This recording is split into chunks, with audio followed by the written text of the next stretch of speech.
الله أكبر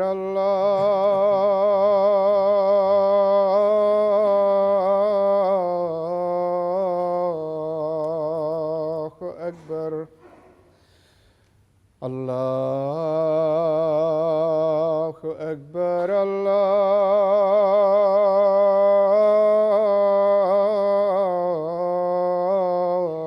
الله أكبر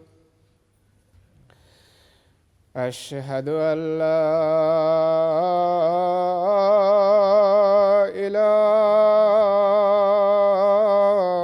إله إلا الله أشهد أن لا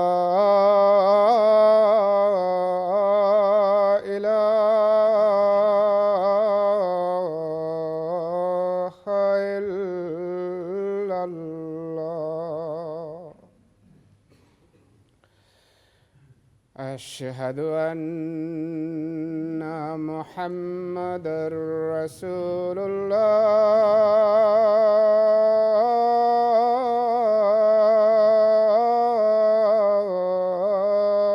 الله أشهد أن محمدًا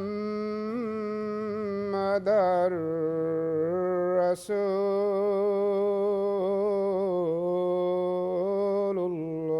الله حي على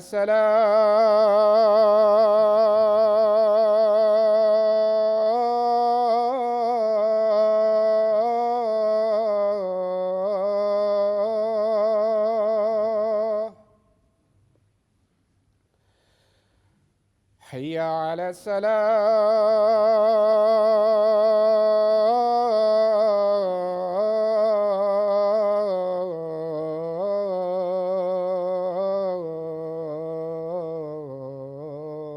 الصلاة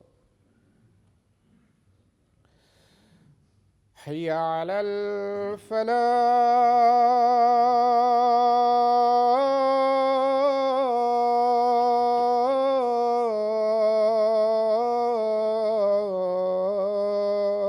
الفلاح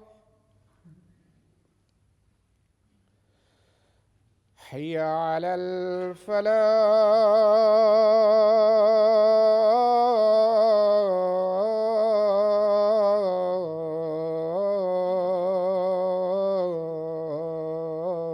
الفلاح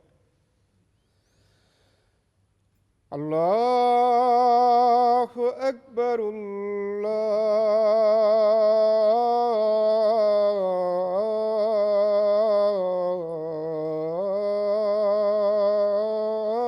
الله أكبر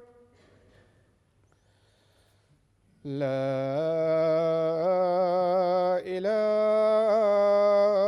إله إلا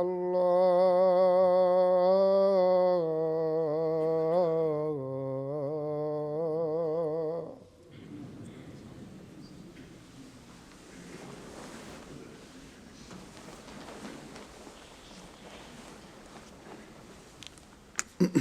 السلام عليكم ورحمة الله.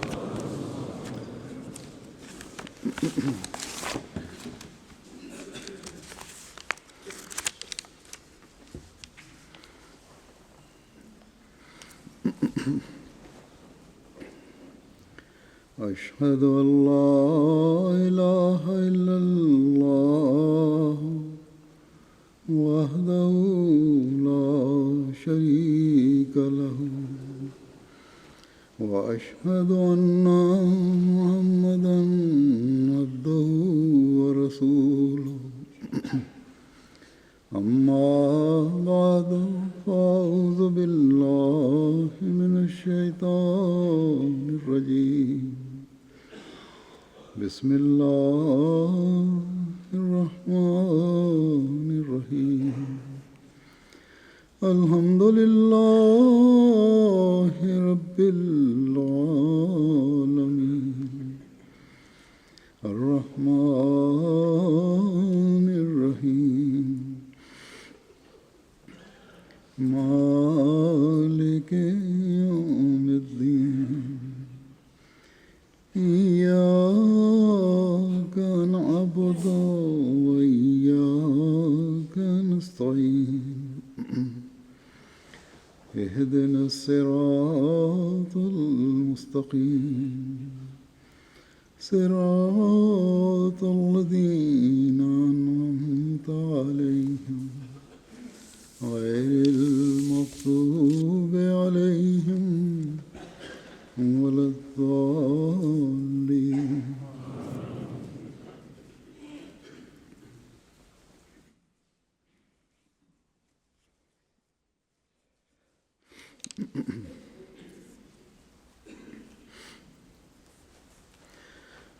اللہ تعالیٰ کے فضل سے آج 22 روزے گزر گئے یا 22واں روزہ گزر رہا ہے، اور یوں ہم رمضان کے آخری عشرے میں ہیں، اور آن حضرت صلی اللہ علیہ وسلم کے ایک ارشاد کے مطابق ہم اللہ تعالیٰ کی رحمت اور مغفرت کے عشروں میں سے گزرتے ہوئے جہنم سے نجات دلانے والے عشرے میں سے گزر رہے ہیں۔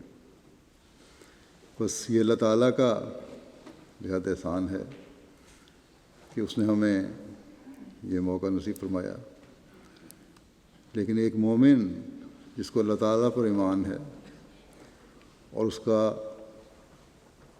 تقوی اختیار کرنے کی کوشش کرتا ہے، اس کے دل میں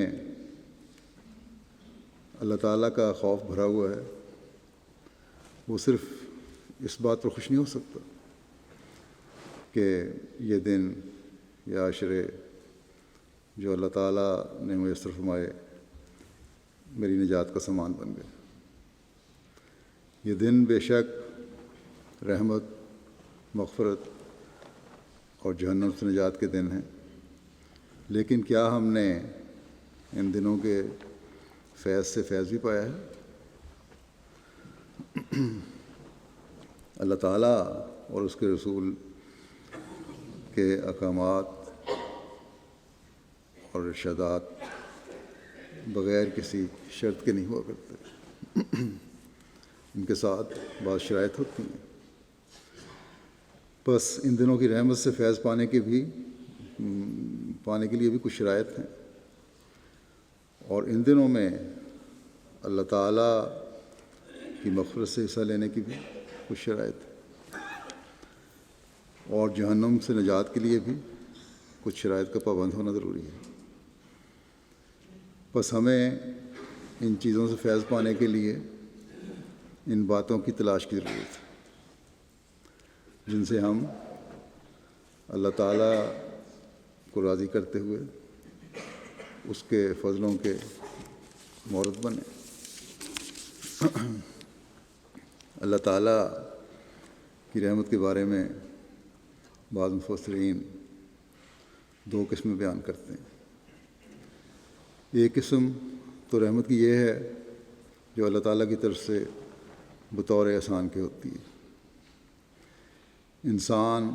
اس کو حاصل کرنے کے لیے کوئی خاص تردد یا کوشش نہیں کر رہا ہوتا۔ اس کی مثال اللہ تعالیٰ کا یہ فرمانا ہے کہ رحمتی وسعت کل شیء، کہ میری رحمت ہر چیز پر حاوی ہے، اور اللہ تعالیٰ کی اس رحمت سے تمام لوگ حصہ لے رہے ہیں بغیر کسی عمل کے۔ ان کو اس رحمت سے حصہ مل رہا ہے۔ لیکن حضرت مسیح موعود علیہ السلام نے اس بارے میں یوں فرمایا ہے کہ اس آیت سے معلوم ہوتا ہے کہ رحمت عام اور وسیع ہے، اور غضب یعنی صفت عدل بعد کسی خصوصیت کے پیدا ہوتی ہے، یعنی یہ صفت قانون الہی سے تجاوز کرنے کے بعد اپنا حق پیدا کرتی ہے، اور اس کے لیے ضرور ہے کہ اول قانون الہی ہو اور قانون الہی کی خلاف ورزی سے گناہ پیدا ہو، اور پھر یہ صفت ظہور میں آتی ہے اور اپنا تقاضا پورا کرنا چاہتی ہے۔ بس اللہ تعالیٰ اپنے بندوں پر مہربان ہے، ان پر رحم کرتا ہے، لیکن جب قانون الہی سے تجاوز کرنے پر غضب یا سزا کا مورد انسان بنتا ہے، چھوٹی موٹی غلطیوں کو تو اللہ تعالیٰ معاف کرتا چلا جاتا ہے، لیکن جب انتہائی حد سے بڑھنا شروع کر دے تب پھر اللہ تعالیٰ کی جو عدل کی صفت ہے یہ دوسری صفت پہ کام کرتی ہے، لیکن عموماً اللہ تعالیٰ کی رحمت نے ہر چیز کو گھیرا ہوا ہے۔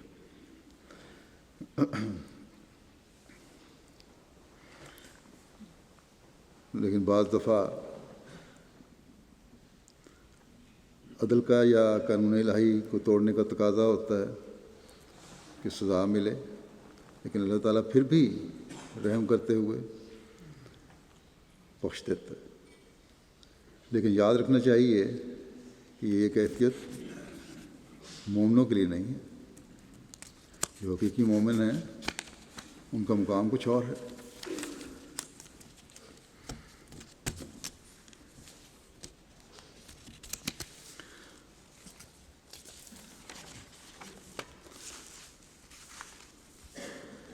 ایمان کا تقاضا تو ان ایمانی حالتوں کو درست رکھنا اور اللہ تعالیٰ کے حکموں پر چلنے کی حد المقدور کوشش کرنا ہے، اگر حقیقی ایمان ہے تو، اور سب کوششوں کے باوجود کسی بشری کمزوری کی وجہ سے گناہ سرزد ہو جائے تو پھر اللہ تعالیٰ کی رحمت اس گناہ کو ڈھانک لیتی ہے، نہ کہ جیسا کہ میں نے پچھلے کسی خطبے میں کہا تھا کہ گناہوں پر انسان دلیر ہوتا چلا جائے اور یہ کہتا رہے کہ اللہ تعالیٰ کی رحمت بڑی وسیع ہے، کوئی پرواہ نہیں۔ یہ باتیں خدا تعالیٰ کے غضب کو بھڑکانے والی ہیں۔ اس بات کو واضح فرماتے ہوئے کہ اللہ تعالیٰ کی رحمت کس طرح اس کے غضب کو ڈھانک لیتی ہے، ایک جگہ حضرت مسیح موعود علیہ السلام نے فرمایا کہ وعید میں دراصل کوئی وعدہ نہیں ہوتا، صرف اس قدر ہوتا ہے کہ خدا تعالیٰ اپنی قدوسیت کی وجہ سے تقاضا فرماتا ہے کہ شخص مجرم کو سزا دے، اور بسا اوقات اس تقاضے سے اپنے ملہمین کو اطلاع بھی دے دیتا ہے، یعنی جن پہ الہام کرتا ہے ان کو بتا دیتا ہے، اپنے فرستادوں کو، انبیاء کو،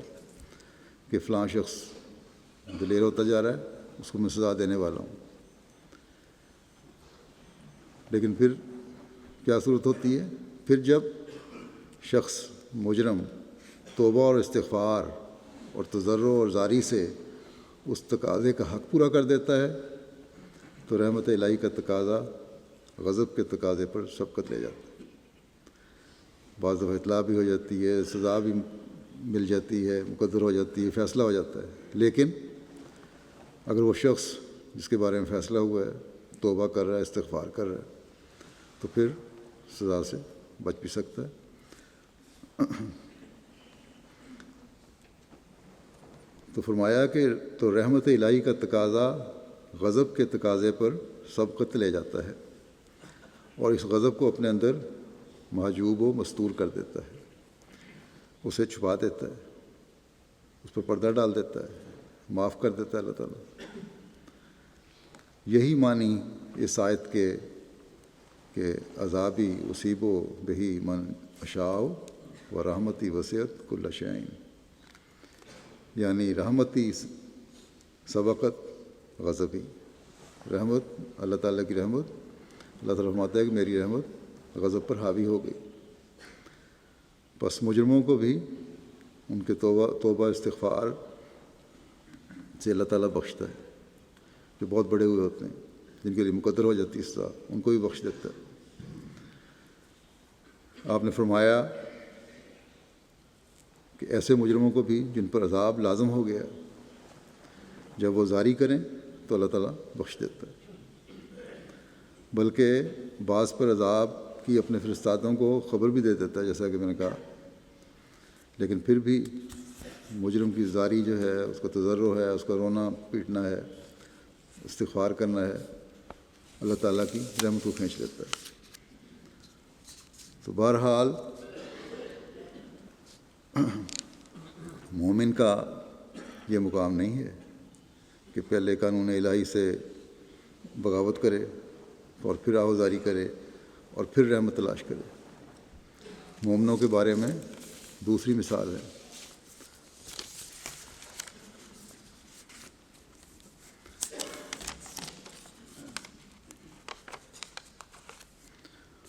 اور دوسری قسم کی رحمت اعمال کے ساتھ مشروط ہے، اور اس کا وعدہ نیک کام کرنے والوں اور تقوی پر چلنے والوں کے ساتھ مشروط ہے، جیسا کہ اللہ تعالیٰ فرماتا ہے اِنَّ رحمت اللہ قریب من المحسنین، یعنی یقیناً اللہ تعالیٰ کی رحمت محسنوں کے قریب ہے۔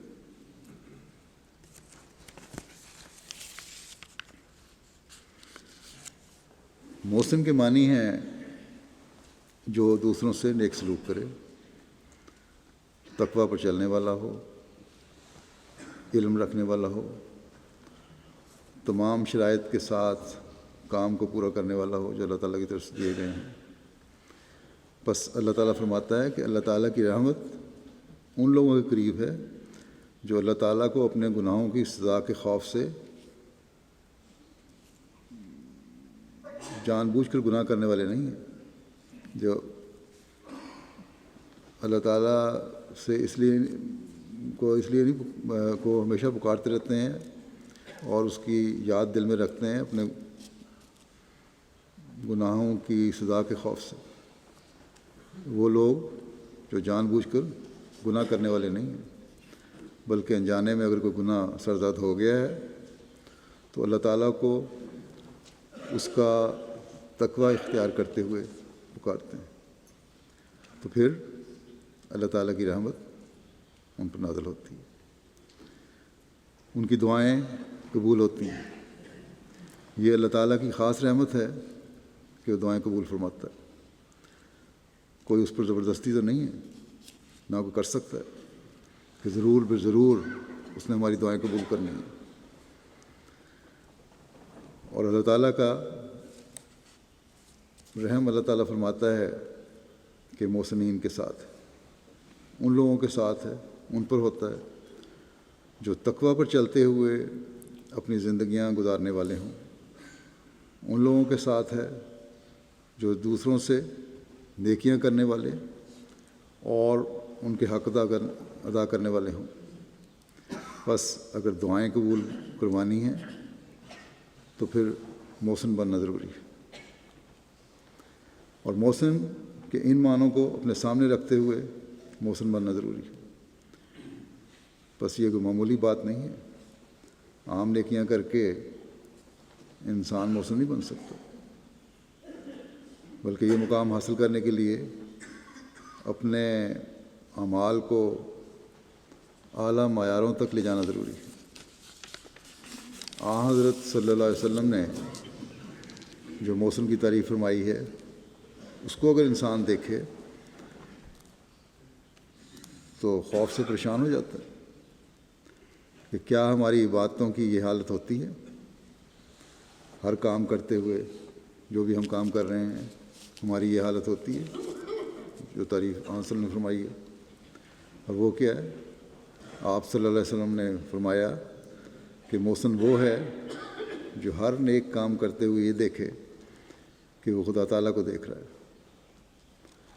یہ بات سامنے رکھے، یا کم از کم خدا تعالیٰ اسے دیکھ رہا ہے. اب یہ حالت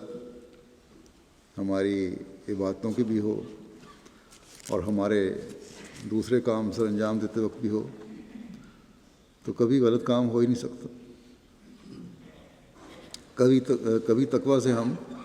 ادھر ادھر ہو ہی نہیں سکتے. کبھی کسی کے ساتھ برا سلوک کر ہی نہیں سکتے. کبھی کسی کا حق مار ہی نہیں سکتے، بلکہ کسی کو نقصان پہنچانے اور اس کا حق مارنے کا سوچ بھی نہیں سکتے. بس اسلام کے احکامات تو ایسے ہیں کہ کسی طرف سے بھی ان پر عمل شروع کریں یا اللہ تعالیٰ کے کسی بھی حکم کو پکڑیں یا اس کے رسول صلی اللہ علیہ وسلم کے کسی بھی حکم کو دیکھیں یا ارشاد کو دیکھیں، وہ ہمیں سب کو گھیر کر اکٹھا کر کے جس طرف لے کے جائیں گے وہ ہے حقوق اللہ اور حقوق العباد کی ادائیگی. ہم خواہش تو بہت کرتے ہیں کہ ہماری دعائیں بھی قبول ہوں اور ہم اللہ تعالیٰ کی رحمت کے وارث ہیں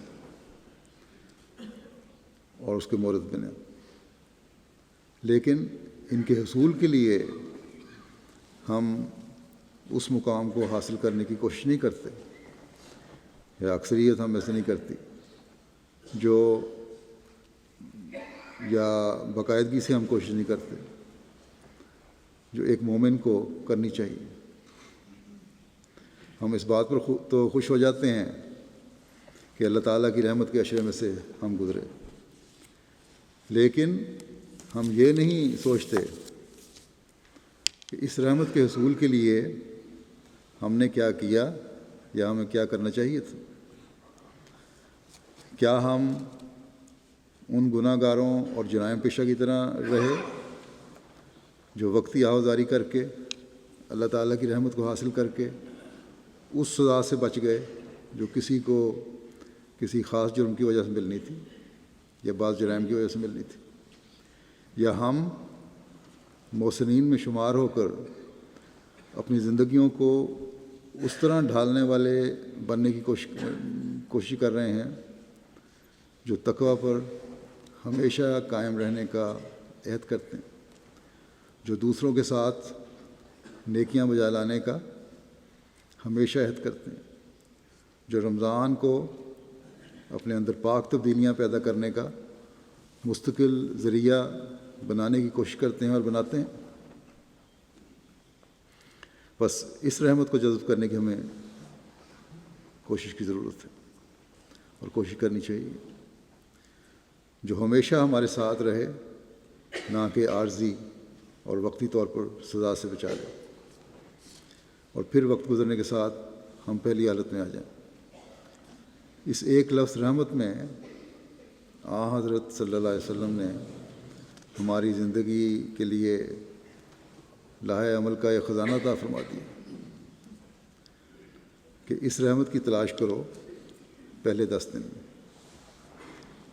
رمضان کے، اور جب یہ رحمت تلاش کر لو تو پھر یہ عہد کرو کہ اس کو ہم نے اپنی زندگی کا حصہ بنانا ہے. ایک مومن کے لیے 10 دن کی تربیت پھر اگلے راستے دکھائے گی. لیکن کیونکہ شیطان ہر وقت ہمارے ساتھ لگا ہوا ہے، وہ اپنی کاموں میں مصروف ہے، ورگلانے کے کام میں مصروف ہے، نیکیوں سے ہٹانے کے کام میں مصروف ہے، اس لیے اس رحمت کو حاصل کرنے کے بعد اس پر قائم رہنے کے لیے اللہ تعالیٰ کی مدد کی ضرورت ہے. اور یہ مدد حاصل کرنے کے لیے کیا طریقہ اختیار کرنا ہے؟ ہم نے فرمایا کہ اگلے 10 دن پھر اس اللہ تعالیٰ کی مدد اور طاقت تلاش کرو تاکہ تمہارے عمل مستقل عمل بن جائیں. اور وہ طاقت ہے استغفار. آپ نے فرمایا کہ دوسرا عشرہ مغفرت کا عشرہ ہے. جیسا کہ پہلے ذکر ہوا کہ آہوزاری کرنے والے کے گناہ بخشتے ہوئے اسے اللہ تعالیٰ اپنی مغفرت کی چادر میں لپیٹ لیتا ہے اور ان پر رحمت اور فضل کرتا ہے. لیکن مومن وہ ہے جو اس ستاری اور رحمت کو اپنی زندگی کا حصہ بنائے، جس کا اظہار اس کی باتوں سے بھی ہو اور دوسرے اعمال سے بھی ہو، اور مستقل استغفار کرتے ہوئے ہو، اپنے اعمال پر نظر ڈالتے ہوئے ہو. اور جب یہ ہوگا تو اللہ تعالیٰ کی مغفرت ہمیں اپنی لپیٹ میں لیتی چلی جائے گی. اس کی رحمت کے دروازے ہم پر کھلتے چلے جائیں گے. اور جب یہ ہوگا تو پھر نیکیوں پر قائم رہنے کی ہمیں توفیق بھی اللہ تعالیٰ دیتا چلا جائے گا. ایک مومن کے لیے مغفرت کی حقیقت کیا ہے اور اسے حاصل کرنے کے لیے کیا طریق اختیار کرنا چاہیے اور کس طرح استغفار کرنی چاہیے، اس بارے میں حضرت مسیح موعود علیہ الصلوۃ والسلام ایک جگہ فرماتے ہیں کہ استغفار کے حقیقی اور اصلی معنی یہ ہیں کہ خدا سے درخواست کرنا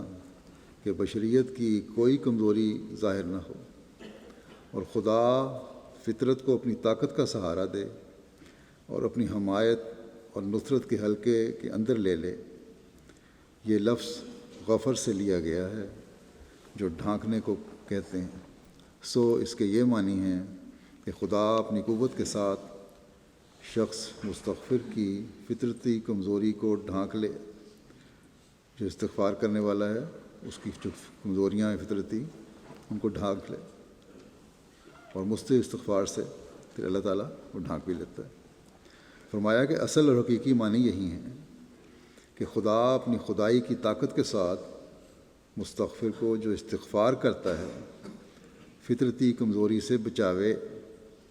اور اپنی طاقت سے طاقت بخشے اور اپنے علم سے علم عطا کرے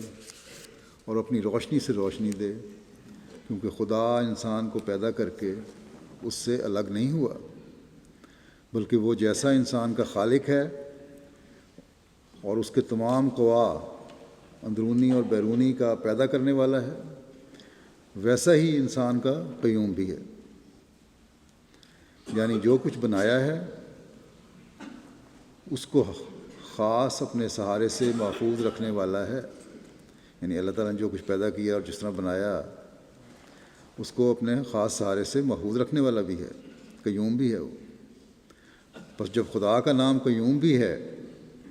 یعنی اپنے سہارے سے مخلوق کو قائم رکھنے والا، اس لیے انسان کے لیے لازم ہے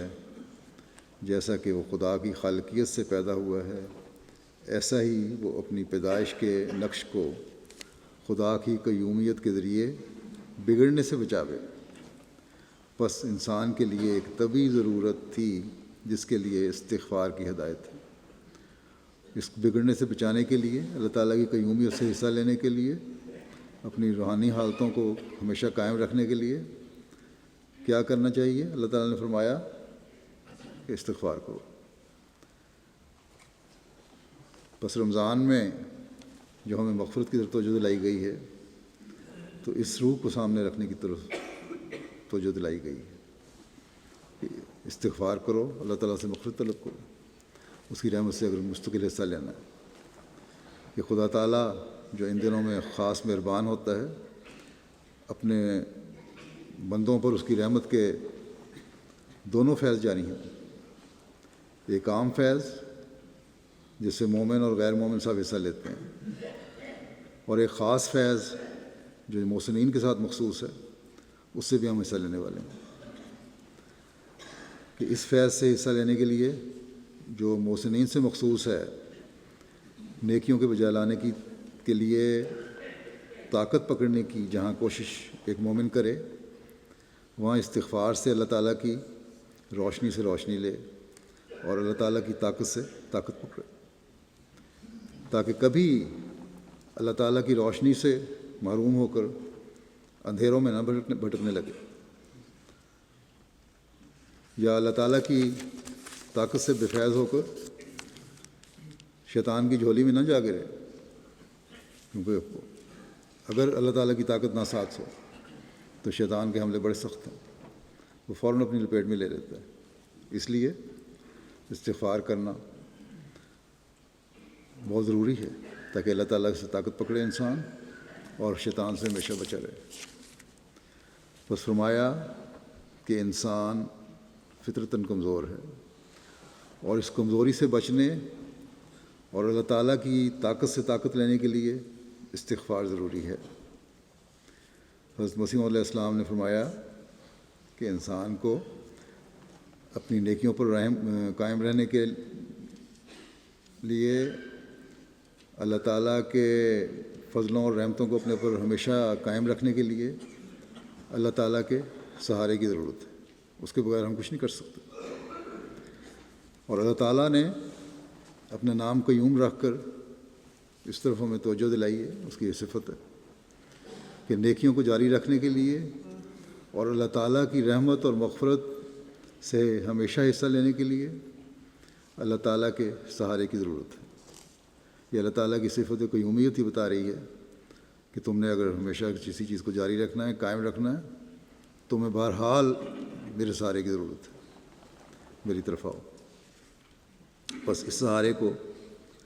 اللہ تعالیٰ فرماتا ہے کبھی نہ چھوڑو، جو ہمیشہ قائم رہنے والا ہے۔ اللہ تعالیٰ جو ہمیشہ قائم رہنے والا ہے، قائم کرتا ہے، قائم رہنے والا ہے، اور سب سے مضبوط سہارا ہے۔ بس ہمیں اس بات کو سمجھنا چاہیے کہ درمیانی عشرے کا، مغفرت کا عشرہ ہونے کا یہ مطلب نہیں کہ اس میں جتنی استغفار کرنی کر لو اور تم نے اتنا کرنے سے اپنے مقصود کو پا لیا، بلکہ اس طرف ہمیں حضرت صلی اللہ علیہ وسلم نے توجہ دلائی ہے کہ رمضان آیا، اللہ تعالیٰ اپنے بندوں کے قریب ہوا، تمہاری بھی توجہ روزوں اور دعاؤں کی طرف ہوئی، تو اب اپنی نیکیوں کو جاری رکھنے کے لیے، اللہ تعالیٰ کی رحمتوں سے مستقل حصہ لینے کے لیے، اپنی فطری کمزوریوں سے بچنے کے لیے اللہ تعالیٰ کے حضور استغفار کرتے ہوئے اس کی پناہ میں آؤ، اور یہ کوشش کرو کہ یہ حالت مستقل ہو جائے۔ اللہ کرے کہ ہم میں سے اکثر اس سوچ کے ساتھ اللہ تعالیٰ کی مغفرت طلب کرتے ہوئے دوسرے عشرے میں سے بھی گزر رہے ہوں یا گزرے ہوں، عشرہ تو ختم ہو گیا، اور اب اس سوچ کے ساتھ تیسرے عشرے میں بھی داخل ہو رہے ہوں کہ اللہ تعالیٰ سے حاصل کی ہوئی روشنی اور طاقت ہمیں اللہ تعالیٰ کی رضا کی جنتوں میں لے جانے والی ہوگی انشاءاللہ۔ حضرت صلی اللہ علیہ وسلم نے جو یہ فرمایا کہ آخری عشرہ جہنم سے بچانے کا عشرہ ہے، تو جب انسان اللہ تعالیٰ کی رحمت کی چادر میں بھی لپٹ جائے، اس کی مغفرت سے روشنی کی طاقت پکڑ کر اس پر قائم بھی ہو جائے، روشنی اور طاقت پکڑ کر اس پر قائم بھی ہو جائے، اس کی روشنی سے حصہ لے لے اور اس کی طاقت پکڑ کر اس پر قائم بھی ہو جائے، تو ظاہر ہے وہ پھر اللہ تعالیٰ کا قرب پانے والا ہی ہوتا ہے۔ اللہ تعالیٰ کسی کو بغیر اجر کے تو نہیں چھوڑتا، بڑا دیالو ہے، بڑا دینے والا ہے۔ جب انسان خدا تعالیٰ کے لیے نیکیاں بجا لا رہا ہو یا بجا لانے کی کوشش کر رہا ہو، تو اللہ تعالیٰ صرف اتنا نہیں فرماتا کہ اچھا میں تمہیں جہنم میں نہیں ڈالوں گا، جہنم سے تم بچ گئے، بلکہ جہنم سے بچانے کا عشرہ فرما کر آپ صلی اللہ علیہ وسلم نے اصل میں یہ فرمایا ہمیں کہ اللہ تعالیٰ ایسے عمل کرنے والوں سے راضی ہو کر اپنی جنت کی خوشخبری دیتا ہے۔ جو دوزخ کے دروازے رمضان کے آنے پر بند کیے گئے تھے، اگر مستقل مغفرت سے طلب کرتے رہو گے، اگر مستقل مغفرت اس کی طلب کرتے رہو گے، استغفار کرتے رہو گے، نیکیوں پر دوام حاصل کرنے کے لیے اور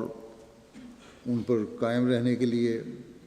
مستقل اللہ تعالیٰ کا دامن پکڑے رہو گے، تو جہنم کے دروازے صرف رمضان میں ہی نہیں بلکہ ان 30 دنوں کی عبادات اور عہد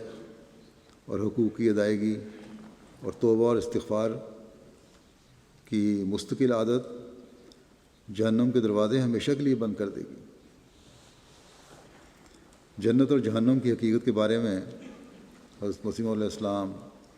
کے اقتباس پیش کرتا ہوں۔ آپ علیہ السلام فرماتے ہیں کہ مذہب سے غرض کیا ہے؟ بس یہی کہ خدا تعالیٰ کے وجود اور اس کی صفات کاملہ پر یقینی طور پر ایمان حاصل ہو کر نفسانی جذبات سے انسان نجات پا جاوے اور خدا تعالیٰ سے ذاتی محبت پیدا ہو، کیونکہ در حقیقت وہی بہشت ہے جو عالم آخرت میں طرح طرح کے پیرایوں میں ظاہر ہوگا، اور حقیقی خدا سے بے خبر رہنا اور اس سے دور رہنا اور سچی محبت اس سے نہ رکھنا در حقیقت یہی جہنم ہے جو عالم آخرت میں انواع و اقسام کے رنگوں میں ظاہر ہوگا۔ بس اس نقطے کو ہمیں سمجھنے کی ضرورت ہے کہ جہنم سے نجات بھی اس دنیا سے شروع ہوتی ہے اور جنت کا ملنا بھی اس دنیا میں ہوتا ہے، اور ان دونوں کے جو وسیع اثرات ہیں مختلف حالتوں اور رنگوں میں جو انسان کو ملنے ہیں یا ملتے ہیں، وہ اگلے جہان میں ملتے ہیں۔ بس اللہ تعالیٰ سے حقیقی تعلق، توبہ، استغفار انسان کو اس دنیا میں بھی جنت دکھا دیتا ہے، جس کے وسیع تر انعامات جیسے کہ میں نے کہا اگلے جہان میں ملیں گے۔ اور خدا تعالیٰ سے سچا تعلق اور محبت اور اس کی رحمت اور بخشش ہر وقت طلب نہ کرتے رہنا، اس کے احکامات کو جان بوجھ کر توڑنا ہے، یہ اللہ تعالیٰ کی ناراضگی کا موجب بنتا ہے۔ پھر حضرت مسیح علیہ السلام نے قرآن کریم کے حوالے سے اس طرح قول کو بیان فرمایا کہ قرآن شریف نے بہشت اور دوزخ کی جو حقیقت بیان کی ہے کسی دوسری کتاب نے بیان نہیں کی۔ اس نے صاف طور پر ظاہر کر دیا کہ اس دنیا سے یہ سلسلہ جاری ہوتا ہے، اس نے صاف طور پر یہ ظاہر کر دیا کہ اس دنیا سے یہ سلسلہ جاری ہوتا ہے۔ چنانچہ فرمایا وَلِمَنْ خَافَ مَقَامَ رَبِّهِ جَنَّتَانِ، یعنی جو شخص خدا تعالیٰ کے حضور کھڑا ہونے سے ڈرا اس کے واسطے 2 بہشت ہیں، 2 جنتیں ہیں۔ یعنی ایک بہشت تو اس دنیا میں مل جاتا ہے کیونکہ خدا تعالیٰ کا خوف اس کو برائیوں سے روکتا ہے، برائیوں سے رکنے سے بہشت ملتا ہے، اور بدیوں کی طرف دوڑنا دل میں ایک اضطراب اور قلق پیدا کرتا ہے جو بجائے خود ایک خطرناک جہنم ہے۔ اللہ تعالیٰ کا خوف برائیوں سے روکتا ہے، تو انسان جب برائیوں سے رکتا ہے تو جہنم سے بچ گیا اس دنیا میں بھی، اور بدیوں کی طرف دوڑنا جو ہے، بدیاں کرنا، کوئی بدی کرنے والا سکون نہیں پاتا،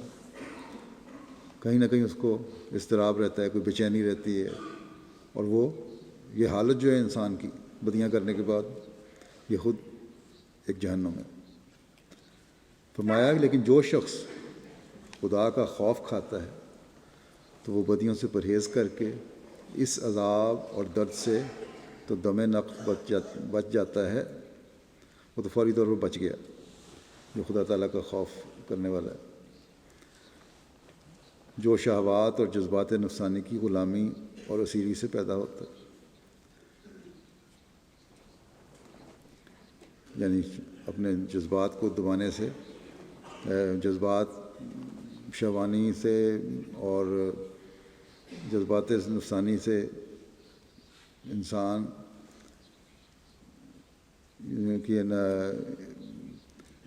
جو نفسانی جذبات کی غلامی میں آ جاتا ہے یا شہوات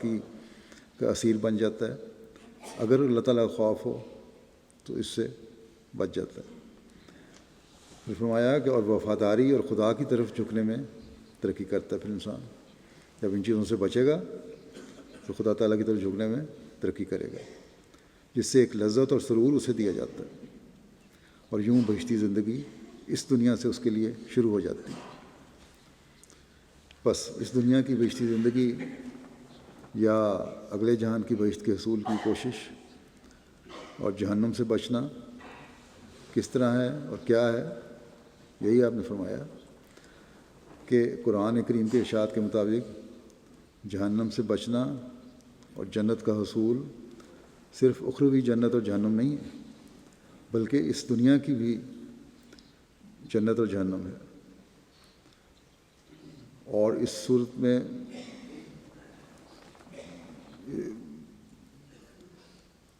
اس سے بچنا اسی صورت میں ممکن ہے جب انسان خدا تعالیٰ سے ڈرے، جیسا کہ پہلے ذکر ہو چکا کہ حضرت صلی اللہ علیہ وسلم نے فرمایا کہ حقیقی محسن وہ ہے جو ہر وقت یہ خیال رکھتا ہے کہ خدا تعالیٰ مجھے دیکھ رہا ہے، اور جب یہ احساس ہو کہ خدا تعالیٰ مجھے دیکھ رہا ہے تب خدا تعالیٰ کا خوف پیدا ہوتا ہے، اور تب ہی انسان برائیوں سے بچتا ہے، اور جو برائیوں سے بچتا ہے وہ دل کی بے چینیوں سے بھی بچتا ہے۔ اب ایک چور ہے یا کوئی بھی غلط کام کرنے والا ہے کسی بھی طریقے سے، اسے ہر وقت یہ خوف رہتا ہے کہ کہیں میں پکڑا نہ جاؤں یا اور کسی قسم کی بدنامی نہ ہو، اور یہ خوف ہی آپ نے فرمایا کہ اس دنیا میں اسے جہنم میں مبتلا کر دیتا ہے۔ بس اللہ تعالیٰ کا خوف رکھنے والا اس دنیا اور اگلے جہان میں جنت کما رہا ہوتا ہے، اور برائیوں اور شہوات نفسانی میں مبتلا اس دنیا میں بھی اور اگلے جہان میں بھی جہنم کما رہا ہوتا ہے۔ فرمایا کہ خدا تعالیٰ کی طرف جھکنا، اس سے وفا رکھنا ہی جنت ہے، اور اس سے دور جانا جہنم ہے۔ بس یہ جہنم سے نجات کی بات بھی وہیں آ کر ٹھہری کہ خدا تعالیٰ کے حکموں پر عمل اور اس کے خوف اور تقوی کو ہر وقت سامنے رکھنا۔ بس اس چھوٹی سی حدیث میں 3 باتوں کا ذکر فرما کر حضرت صلی اللہ علیہ وسلم نے جہاں اللہ تعالیٰ کی رحمت کی طرف توجہ دلائی، وہاں اس پر قائم رہنے کے لیے استغفار کی طرف بھی توجہ دلائی، اور پھر اس پر قائم رہنے کی ہدایت فرمائی، اور فرمایا اگر انسان اس بات کو حاصل کر لے تو اس کا ہر قول و فعل اللہ تعالیٰ کی رضا کو سامنے رکھتے ہوئے ہو جاتا ہے۔ پھر برائیوں سے نفرت اور نیکیاں بجا لانے کی طرف رغبت پیدا ہو جاتی ہے۔ رمضان کا مستقل فیض اس کی زندگی میں جاری ہو جاتا ہے، اور وہ جہنم سے دور کر دیا جاتا ہے، اور دنیا و آخرت میں وہ خدا تعالیٰ کی رضا حاصل کرتے ہوئے اس کی جنت سے فیض پاتا ہے۔ بس اس بات کو ہمیں ہمیشہ سامنے رکھنا چاہیے اور اس کے مطابق سوچنا چاہیے۔ رمضان کے آخری عشرے میں اللہ تعالیٰ کی رضا کے حصول کے لیے اور ایمان کو ہمیشہ سلامت رکھنے کے لیے اور تقوی پر قائم رہنے کے لیے ایک اور بات بھی، ایک اور چیز بھی، یا ایک امر کی طرف بھی توجہ دلائی حضرت صلی اللہ علیہ وسلم نے، بلکہ خوشخبری عطا فرمائی، اور وہ یہ ہے کہ ان دنوں میں آخری عشرے میں لیلۃ القدر، ایک روایت میں آتا ہے جو حضرت ابو ہریرہ رضی اللہ عنہ سے مروی ہے کہ نبی کریم صلی اللہ علیہ وسلم نے فرمایا کہ جس شخص نے ایمان کی حالت میں اور محاسبہ نفس کرتے ہوئے رمضان کے روزے رکھے، اس کو اس کے گزشتہ گناہ بخش دیے جائیں گے، اور جس شخص نے ایمان کی حالت میں اور اپنے نفس کا محاسبہ کرتے ہوئے لیلۃ القدر کی رات قیام کیا، اس کے گزشتہ گناہ بخش دیے جائیں گے۔ ليلۃ القدر کی بڑی اہمیت ہے، لیکن رمضان کے روزے بھی وہی اہمیت رکھتے ہیں۔ ٹھیک ہے، وہ ایک رات میں گناہ بخشے جاتے ہیں، لیکن گزشتہ عمل بھی سامنے ہے، اور رمضان میں بھی 30 دنوں میں یہی عمل ہے۔ تو اللہ تعالیٰ نے فرمایا یہ شرائط ہیں جو ضروری ہیں، رمضان کے روزے بھی اور ليلۃ القدر کا پانا اور گناہ بخشوانا بھی، کہ ایمان اور نفس کا محاسبہ۔ اگر پہلے دنوں میں کوئی کمزوری رہ گئی تھی تو آخری دنوں میں اسے دور کرنے کی کوشش ہونی چاہیے۔ حضرت صلی اللہ علیہ وسلم نے یہ نہیں فرمایا کہ صرف ليلۃ القدر جس کو ملے گی اس کے گناہ بخش دیے جائیں گے، بلکہ ہر شخص جو روزوں سے اور ليلۃ القدر سے ایمان کی حالت میں اور اپنے نفس کا محاسبہ کرتے ہوئے گزر رہا ہو، اس کو اللہ تعالیٰ کی بخشش کی امید رکھنی چاہیے۔ اللہ تعالیٰ اسے بخش دیتا ہے۔ مومن کے لیے اللہ تعالیٰ نے بہت سی خصوصیات اور شرائط رکھی ہیں۔ اسی طرح اللہ تعالیٰ نے جہاں بھی یہ شرائط رکھی ہیں، بہت ساری جگہوں پر ایمان کو اعمال صالحہ کے ساتھ بھی جوڑا ہے۔ بس اس طرف بھی توجہ رہنی چاہیے ہماری کہ ایمان کیا ہے، اللہ تعالیٰ پر ایمان اور ساتھ ہی نیک اعمال۔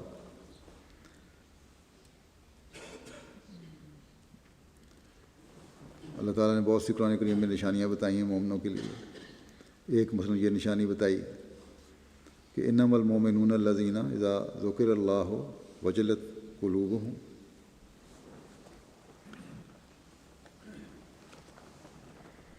یعنی مومن تو صرف وہی ہیں جن کے سامنے اللہ کا ذکر کیا جائے تو ان کے دل ڈر جائیں۔ تو مومن کی یہ نشانی ہے کہ ہر وقت اس احساس میں رہے کہ خدا کے احکامات پر عمل کرنا ضروری ہے، اور اللہ تعالیٰ نے یہ حکم دیے ہیں۔ جب بھی اسے اللہ تعالیٰ کے حوالے سے کوئی چیز یاد کرائی جائے تو فوراً ڈر جائے اور ان پر عمل کرنے کی کوشش کرے۔ بس جب متعدد جگہ اللہ تعالیٰ کے حوالے سے اعمال صالحہ بھی بجا لانے اور دوسروں کے حقوق ادا کرنے کی طرف کرنے کا خدا تعالیٰ کا حکم میں صرف توجہ دلائی جاتی ہے، تو اس کو ہمیں ہر وقت اپنے سامنے رکھنے کی ضرورت ہے۔ جب خدا تعالیٰ کے حوالے سے ان کی ادائیگی کو کہا جائے اور پھر انسان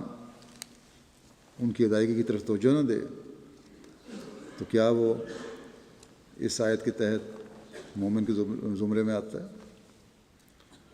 یا ہم اگر نہیں توجہ دیتے تو ہم آتے ہیں؟ آپ نے فرمایا کہ ہر شخص اپنا محاسبہ کرتے ہوئے اور اپنے ایمان کی حالت کو دیکھتے ہوئے روزے رکھے یا ليلۃ القدر سے گزرے تو اس کے گناہ بخشے جائیں گے۔ بس رمضان اور ليلۃ القدر کی برکتیں مشروط ہیں، جیسا کہ میں نے شروع میں بھی کہا تھا کہ اللہ تعالیٰ کے اور اس کے رسول کے احکامات مشروط ہوتے ہیں۔ اگر انسان کے ایمان میں کمزوری ہے اور دوسروں کے حقوق غصب کر رہا ہے، اور پھر بھی اگر وہ کہتا ہے کہ اس نے ليلۃ القدر کا نظارہ کیا، اگر دعا کی خاص کیفیت اس میں پیدا ہو کر اپنی حالت میں مکمل انقلاب لانے والا یہ حالت بناتی ہے، تو اللہ تعالیٰ کے خاص فضل اور رحمت نے اسے نوازا ہے، جس کا تقاضا اب یہ ہے کہ اس پر قائم رہتے ہوئے اللہ تعالیٰ کے حکموں پر عمل کرے۔ اگر یہ حالت نہیں تو ہو سکتا ہے کہ جس کو وہ ليلۃ القدر سمجھا ہو کوئی انسان، وہ نفس کا دھوکہ ہو۔ آپ نے یہی فرمایا ہے، ایمان بھی کامل ہو، نفس کا محاسبہ بھی ہو۔ بس اس نقطہ کو ہمارے سامنے حضرت مسیح علیہ السلام نے بیان فرمایا ہے کہ ليلۃ القدر صرف وہ خاص رات ہی نہیں، 3 صورتیں ہوتی ہیں ليلۃ القدر کی۔ ایک وہ رات جو رمضان میں آتی ہے، ایک وہ زمانہ جو نبی کا زمانہ ہے، اور ایک یہ ہے کہ انسان کے لیے، ہر شخص کے لیے اس کی لیلۃ القدر وہ ہے جب وہ پاک اور صاف ہو گیا، دنیا کے تمام گندوں اور میلوں سے پاک ہو گیا، اپنے ایمان میں ایمان پر مضبوطی سے قائم ہو گیا، اپنا محاسبہ کرتے ہوئے تمام برائیوں کو اپنے سے دور کر دیا۔ بس یہ وہ لیلۃ القدر ہے، اگر ہمیں میسر آ جائے اور ہم خالص اللہ تعالیٰ کے ہو جائیں اور اس کے حکموں پر عمل کرنے والے بن جائیں، اپنی عبادتوں کے معیاروں کو بلند کرنے والے بن جائیں، تو یہ ہمارا وہ مقصد ہے جس کو حاصل کرنے کا اللہ تعالیٰ نے ہمیں حکم دیا ہے۔ اگر ہم نے یہ مقام حاصل کر لیا یا ہم یہ کر لیں تو ہر دن اور ہر رات ہمارے لیے قبولیت دعا کی گھڑی بن جاتی ہے۔ ہم جو حضرت صلی اللہ علیہ وسلم کے عاشق ساتھ کو ماننے والے ہیں، ہمیں اپنی حالتوں میں انقلاب پیدا کرتے ہوئے اپنے ایمانوں کو اس مقام تک لے جانے کی ضرورت ہے جہاں ہمارا ہر قول و فعل خدا تعالیٰ کی رضا کے حصول کے لیے ہو جائے، ہم اپنا محاسبہ کرتے ہوئے اپنی زندگیاں گزارنے والے بن جائیں، اور رمضان کی برکات ہمیشہ ہمارے اندر قائم رہیں۔ اللہ کرے ہمارے میں سے بہت سے اس لیلۃ القدر کو بھی پانے والے ہوں جو قبولیت دعا کا خاص موقع ہے، جو ان آخری دنوں میں جس کے بارے میں حضرت صلی اللہ علیہ وسلم نے فرمایا، اور اس کو پانا ہمیں نیکیوں اور تقویٰ پر چلانے والا اور ان سے مزید بڑھانے والا ہو۔ ہمارے گزشتہ تمام گناہ بھی بخشے جائیں، اور آئندہ گناہوں سے بچنے کے لیے بھی ہم میں قوت اور طاقت اللہ تعالیٰ پیدا فرماتے اپنے خاص فضل سے۔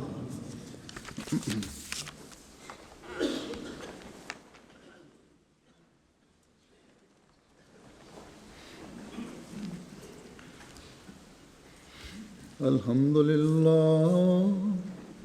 للہ نحمدہ ونستعینہ ونستغفرہ ونؤمن به ونتوکل علیہ ونعوذ باللہ من شرور انفسنا ومن سیئات اعمالنا، من يهده الله فلا مضل له ومن يضلل فلا هادي له، ونشهد أن لا إله إلا الله ونشهد أن محمدا عبده ورسوله۔ عباد الله رحمكم الله، إن الله يأمر بالعدل والإحسان وإيتاء ذي القربى وينهى عن الفحشاء والمنكر والبغي، يعظكم لعلكم تذكرون۔ اذكروا الله يذكركم وادعوه يستجب لكم ولذكر الله أكبر۔